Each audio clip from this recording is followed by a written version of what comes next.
This is the residence of Fred Finchley.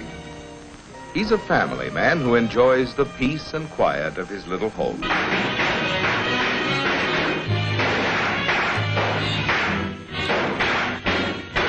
Fred Finchley has a good job. Freddie, look. And his family enjoys their standard of living.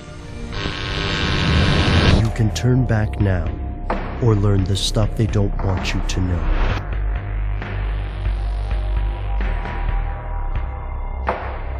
Here are the facts. The Federal Reserve is one of the most important institutions in the United States.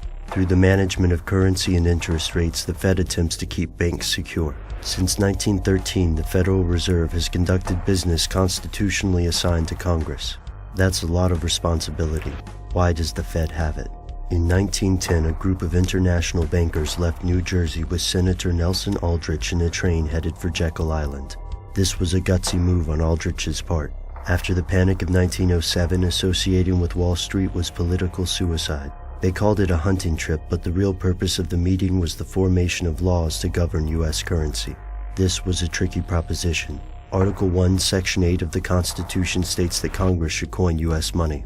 Additionally, the Founding Fathers condemned central banking.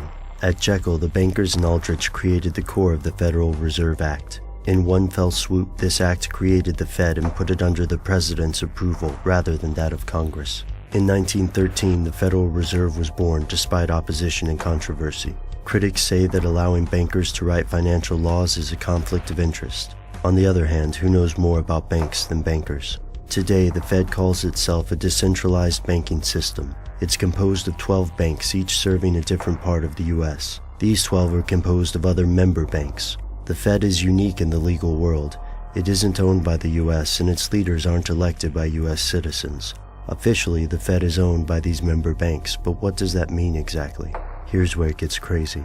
Many people believe the Fed is more than a mild-mannered group of bankers. They say it might be part of a plan to take over the world. These sources think a group of banking families have undertaken a conspiracy spanning generations with the goal of creating a worldwide feudal society.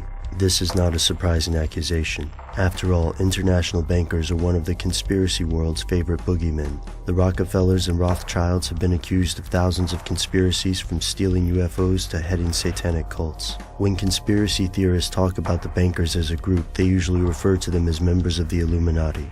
You've heard of this group before, the shadowy puppet masters allegedly responsible for everything from the Cold War to crack cocaine. But if this group is so powerful, then why would it need a bank? Theorists say that untraceable money is the key. This way, the group can support both sides of wars and engineer catastrophes like the Great Depression. Conspiracy theorists think the elites manipulate the economy toward a breaking point.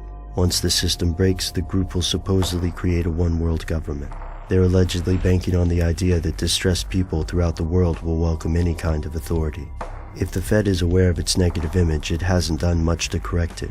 Consider the Fed's apparent immunity in U.S. courts. Precedents set in other cases, such as the ruling preventing the NRA from conducting a government function, apparently don't set precedents that apply to the Fed. So why is the media hesitant to examine the Federal Reserve or the laws surrounding it? Is it too boring for prime time?